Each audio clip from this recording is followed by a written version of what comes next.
হ্যাঁ কি আছে?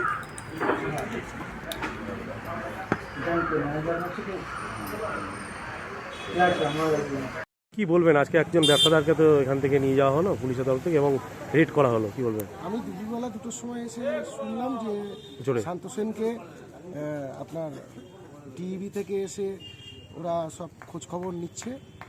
তো আমার যেটা মনে হয়, শান্তদা এই ধরনের মানুষ না, তেল ফেল কিছু মিশিয়ে বেচবেন এটা আমার ধারণা নেই। 20 বছর ধরে আমি ব্যবসায়ী সমিতিতে আছি, ওনার সম্পর্কে এরকম শুনবো এটা আমরা আশাও করিনি। তবে 73 তেল নিয়ে গেছে এবং সেটা যতক্ষণ পর্যন্ত পরীক্ষা না হচ্ছে তাকে আমরা কোনো রকমভাবেই কোনো কথা বলতে পারছি না। এবং সমিতি ওনার সঙ্গে সবসময় আছে। আপনার নাম পরিচয়? আমি সুমন কুণ্ডু, শিমুরালী ব্যবসায়ী সমিতি সভাপতি। কার বাড়িতে?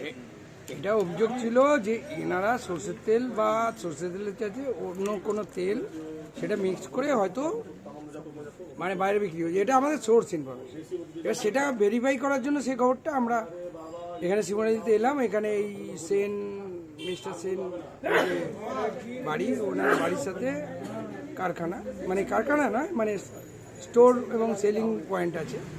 তো সেখানে আমরা দেখলাম, সেখানে কিছু আমরা ওদের ডিফল্ট পেলাম যে সেখানে মিক্সচার কিছু ব্যাপার আছে। তো সেটা আমরা আপাতত ওর থেকে নমুনা কিছু সিজ করলাম।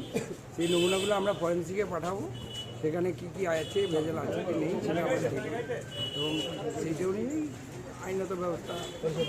এখনো পর্যন্ত কত টিম? আমরা মোটামুটি এখন যেটা আমাদের চোখে মনে হলো যে আমরা ওই 73 টিন মতো আমরা সিজ করলাম। 73 টিন, এক একটা টিনে 16 কেজি। আর হচ্ছে তার সাথে কিছু অ্যাক্সেসারিজ, যেগুলো বড় বড় ড্রাম বা বিভিন্ন মেশিন টেশিন বা কিছু কেমিক্যালস পাওয়া গেছে, যেটা এখানে আমরা ওটাও আমরা সিজ করেছি। তাই আমরা যে আছে এবার আইনি প্রসেস যা আছে সেটা আমরা শুরু করছি এবং সেই অনুযায়ী সিজার লিস্ট করা হয়েছে, সিজ করা হয়েছে। স্যার কাউকে কি কোনো আটক ফটক কিছু করা? হ্যাঁ, ওইখানে গাড়ি এই মানে স্টোর মালিক যিনি আছেন ওনাকে আমরা ডিটেন করেছি। কি নাম ওনার? ওনার নাম শান্ত সেন। ওনারই কি এই মিল? ওনারই মিল ঠিক না, এটা ভাঙা নয়, গোডাউন। স্যার একটা জিনিস জানতে চাইবো যে মানে গ্রাইন্ডিং মেশিন এখানে নেই। বিভিন্ন সময় আমরা দেখেছি যে কেমিক্যাল মিশিয়ে বিভিন্ন জিনিস তৈরি হচ্ছে, সেক্ষেত্রে কি ভোজ্য তেলেও কি এমন কিছু পাওয়া যেতে পারে? সেটা তো টেস্ট করে ওই ভেসেল থেকে এলে তবেই ওটা বোঝা যাবে, কনফার্ম হওয়া যাবে।